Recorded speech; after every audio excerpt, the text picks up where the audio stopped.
آسان نہیں۔ اللہ والوں کا دنیا سے چلے جانا، لیکن ایسے اللہ والے جو لوگوں کے دلوں کی صفائی کرتے ہوں، تطہیر کرتے ہوں اور اللہ سے ملاتے ہوں، اور وہ بھی گنے چنے چند ہوں، اس پر کیا کہا جا سکتا ہے سوائے آنسوؤں کے۔ بہرحال مفتی عبدالمنعم فائز صاحب نے حضرت کی مختار الامہ پیر مختار الدین صاحب رحمہ اللہ کے حالات زندگی پر خاصا مطالعہ کیا ہے، وہ چند گوشوں کو تازہ کریں گے۔ مفتی صاحب کیا کہیں گے؟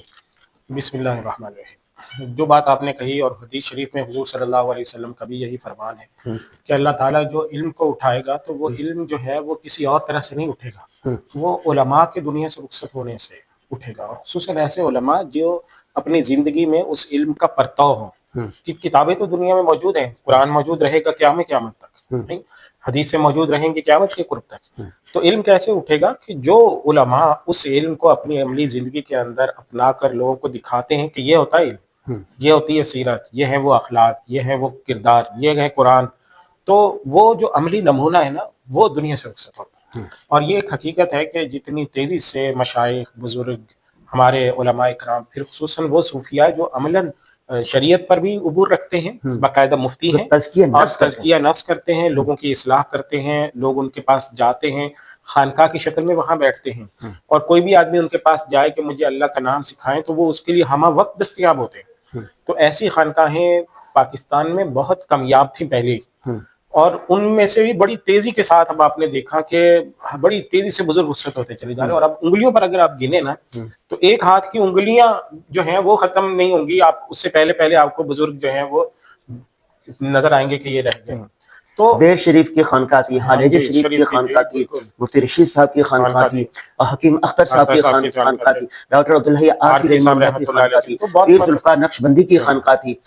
اور اب یہ کربوغا شریف والی اس دور میں دیکھیں بچپن سے ہی ہم نام سنتے تھے کربوغا شریف کا، اور اس وقت سے ہی بڑی گمنامی میں وقت گزارا۔ سب سے بڑی چیز جو حضرت پیر مختار الدین شاہ صاحب رحمۃ اللہ علیہ کی تھی کہ انہوں نے بہت گمنامی میں اپنے آپ کو مٹا کے رکھا، شہرت سے بہت دور رہے، اپنا نام کہیں پر نہیں آنے دیا، اور وہاں پہ بیٹھے رہے اور جنگل میں منگل کر دیا۔ اب آپ تصور کر سکتے ہیں کہ کوہاٹ اور اس کا اتنا دور کا ایک قصبہ، کوہاٹ، پھر ہنگو میں دیہات کا دوگا، پھر کربوغا سے بھی آگے ایک گاؤں میں اب وہاں چلے جائیں۔ ایک زمانہ تھا، میں خود دیکھا، نہ بجلی نہ گیس نہ کوئی سہولت نہیں تھی، بالکل، لیکن مجمع ہزاروں نہیں لاکھوں کا، اور رمضان المبارک کا 40 دن یا آخری عشرہ لاکھوں کی تعداد میں پاکستانی بیرون ممالک سے بھی لوگ آتے تھے۔ ہاں، وہ حضرت مولانا زکریا رحمۃ اللہ علیہ نے لکھا ہے نا کہ جو ہمارے بزرگ ہیں، خصوصاً خود مولانا زکریا رحمۃ اللہ علیہ، شیخ الحدیث حضرت مولانا زکریا رحمۃ اللہ علیہ کے ساتھ بھی یہ ہوا کہ جو آخری سال تھے اس میں ان کی طرف اتنا لوگوں کا رجوع تھا، لاکھوں کا مجمع ایک رمضان میں ایک ایونٹ پہ ان کے ساتھ جمع ہوتا تھا۔ تو آپ حضرت کا بھی یہ دیکھیں کہ جو آخری چند سالوں کے جو رمضان ہے ان میں جو مجمع ہوتا تھا ان گنت ہوتا تھا، مطلب تا حد نگاہ لوگ جمع ہوتے تھے، تزکیہ کرتے تھے اور اصلاح کرتے تھے، گناہوں سے بچنے کے طریقے، ذکر اللہ کی جو مجالس ان کی خصوصاً ہوتی تھی وہ کتنی زبردست ہوتی تھی۔ تو سب سے میرے خیال میں اہم یہ ہے کہ ہر شخص نے دنیا سے جانا ہے، اور ہر شخص یہ کوشش کرتا ہے کہ میں دنیا میں بہترین اپنی کارکردگی دکھا کر جاؤں۔ تو ایسے بزرگوں کی زندگی سے ہمیں ایک بڑا عملی سبق ملتا ہے کہ ایسے بزرگ جب دنیا سے جاتے ہیں تو اپنے پیچھے ایک صدقہ جاریہ کی پوری ایک لائن چھوڑ کے جاتے ہیں، جو حدیث شریف میں آیا نا کہ صدقہ جاریہ جو ہے وہ یا تو علم ہے جس سے فائدہ اٹھایا جا رہا ہے، یا آپ کی اولاد ہے جس سے جو آگے آپ کی لیگیسی کو لے کر چل رہی ہے اور نیک کام کر رہی ہے، یا پھر آپ نے کوئی جو صدقہ ہے کوئی ایسا رفاہی کام بنا دیا اور اس سے لوگ فائدہ اٹھا رہے ہیں۔ تو ایسے لوگوں نے اب حضرت حکیم صاحب کا دیکھیں، بلا شبہ صرف جامعۃ الرشید کے ہزاروں کی تعداد میں طلبہ ہوں گے، فضلاء ہوں گے جو حضرت سے بیعت ہے نا، یعنی یہ جو حضرت کے سلسلے سے بیعت ہوئے ہیں، اور کتنی بڑی تعداد میں پھر ان کے جو خلفاء ہیں ان کی ایک بہت بڑی تعداد تھی۔ تو یہ جو ہزاروں کی تعداد میں ان سے وابستہ لوگ رہے، جنہوں نے ان سے تزکیہ سیکھا، اصلاح نفس سیکھی، ذکر اللہ سیکھا، اللہ کے سے لو لگانا سیکھا۔ ایک بات ہے، پاکستان میں، بر صغیر میں بھی دیکھ لیں، انڈیا میں، بنگلہ دیش میں، پوری دنیا میں بہت سارے اللہ والے تو ہیں، لیکن ان کی خانقاہیں ایکٹیو نہیں ہیں۔ بہت سارے بزرگ ہیں، خود تو اللہ والے ہیں لیکن ایکٹیو نہیں ہیں، یعنی ان کی مصروفیات جو ہیں وہ